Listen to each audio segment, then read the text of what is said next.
Toyota people, right? You gonna make fun of them? Cool. We have Toyota people in our group, and they're like, harass them all the time. Yeah, I harass them hard. I hate a Toyota. I'm kidding, not really. I don't hate anything except being late for supper. Toyotas are good. Jake, you want to let them know about the stock recovery points, tow points? All right, so this is a stock Cherokee from the factory. They did not have any tow points whatsoever. This one doesn't even have a trailer hitch. It doesn't have a what? Doesn't have a trailer hitch. Okay.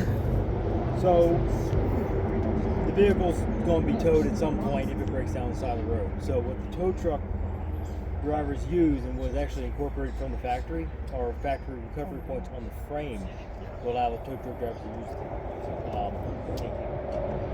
pretty much the cable to be able to pull it up on the bed. Now those locations are usually on the bottom, and they're going to be elongated holes like this, and there's going to be one in the front and on the back. Oh, okay. I see that. Yeah. So anytime you see a long oblong hole, that's where you want to attach your winch cable or your rope to be able to pull it. Now you do not ever want to wrap around the front bumper. No. The front bumper is not designed to be able to be pulled on. It's designed to absorb impact. Right. You never want to tie it to your axle or your steering, Yeah. because that will actually damage it. Don't tie it to your axle or steering. Got it.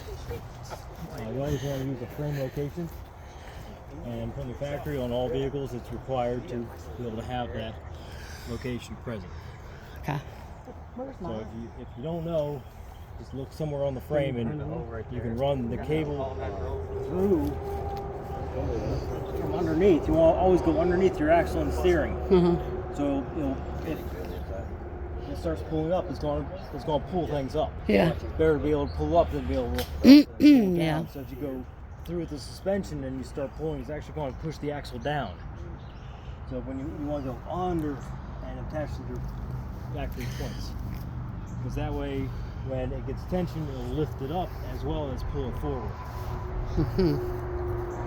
So if you're stuck behind a rock, it'll lift it up a little bit and then pull it over easier. Yes, I've done that before. Okay. Where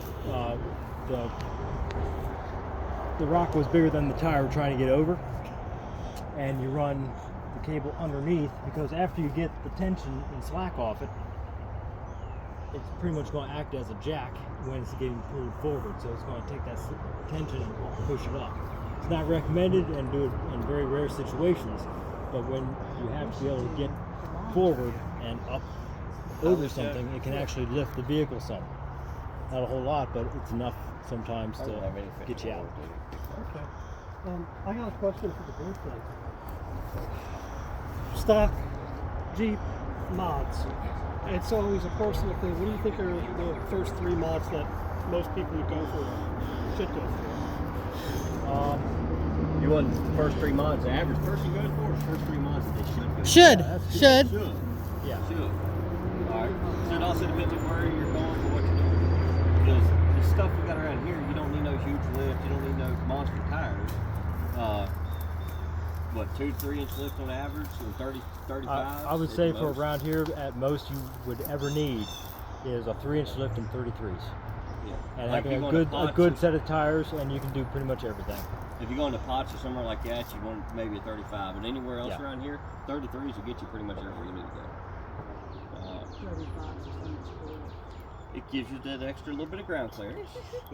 But, I mean, the average trail around here, I mean, you get up on Bald Mountain in the mud holes, it gets a little deep for 33s. That's where I want to go. Where is that? That's about 15 minutes out of it. 10 minutes out of it. Actually, no, it's about 10 minutes out of Is it still Virginia? Yeah. Oh, yeah. Yeah, I gotta go Yeah, find and it. the trail's marked and everything. Yeah. Yes, I am. Every year, Virginia Four-Wheel Drive Association does a annual cleanup up there. And they they all just get had it together. beginning of last month. Yeah, I was gonna do that. And they go up there and clean I up the didn't. Cole Road all the way up Bald Mountain.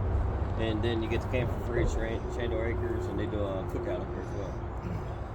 That Cool. was normally Didn't you do that? First day, yeah. Didn't you do that? No, I was thinking about it, but I think is that the day we did flagpole? Was it? I don't know. So, I don't know, because I was gonna do that too, and for some reason I didn't. Yep. Bigger tires. Maybe I couldn't find it. 35. Yep. How do you find it? What else? Which one? Bold. Really, wanna from go there, when we it's can, be I'll get bumpers with you. probably for a good recovery. Yeah. We got to be able to take the doors That would be off the though. recommendation. I want my doors off now. Best time to go is after it rains. Yeah. I mean, the Because average it's the way person, it's they less automatically dusty. put bumpers on, Well, they put light bars but- on, You all don't that choke doesn't- on dust that all don't day. help you. I hate choking on dust.